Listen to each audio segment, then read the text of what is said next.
यमराज, जिन्हें मृत्यु का देवता माना जाता है, नाम सुनते ही सभी इंसानों के मन में भय व्याप्त हो जाता है।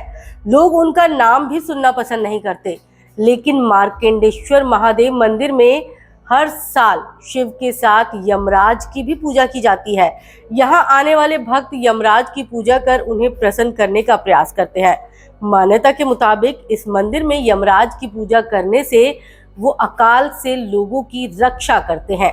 शिव की महिमा से आखिर कौन वाकिफ नहीं है। शिव अनंत और अपरंपार है और इसीलिए आज हम आपके लिए लेकर आए हैं शिव के ऐसे मंदिर के बारे में रहस्य, जहां भगवान शिव के साथ यमराज की भी पूजा की जाती है।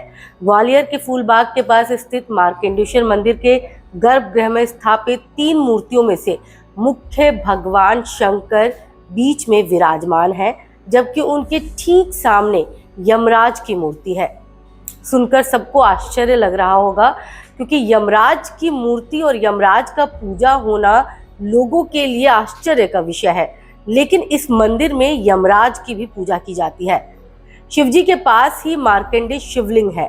पुरातन कथाओं में बताया गया है कि मार्कंडे ऋषि शिव भक्त मुकुंद ऋषि की संतान है। शिव के भक्त मुकुंद ऋषि के कोई संतान नहीं थी, इसलिए ऋषि ने भगवान शिव की तपस्या कर वरदान में एक पुत्र मांग लिया। शिवजी ने उनसे कहा कि आपके भाग्य में संतान सुख नहीं लिखा है, इसलिए आप कुछ और मांग लीजिए। लेकिन मुकुंद ऋषि की जिद के सामने भगवान झुक गए और उन्हें एक पुत्र का वरदान दे दिया। लेकिन इस पुत्र की आयु 12 वर्ष ही निर्धारित की। इसके बाद भगवान शिव के आशीर्वाद से मुकुंद ऋषि के घर पर पुत्र का जन्म हुआ। मुकुंद ऋषि ने अपने उस बच्चे का नाम मार्कंडे रखा। बचपन से ही तेजस्वी मार्कंडे को मुकुंद ऋषि ने सभी प्रकार की शिक्षा दी। समय बीतने के साथ बच्चे की कम उम्र की चिंता मुकुंद ऋषि को सताने लगी। दोनों दंपति यानी पति पत्नी दुखी रहने लगे। मार्कंडे जी को माता पिता का दुख देखा नहीं गया।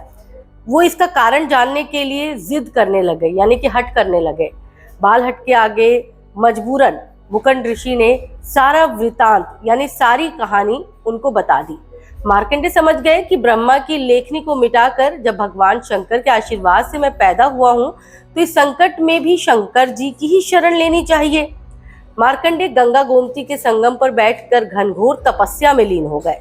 शिव पार्थिव वाचन पूजा करते हुए उम्र के 12 साल बीतने को आए।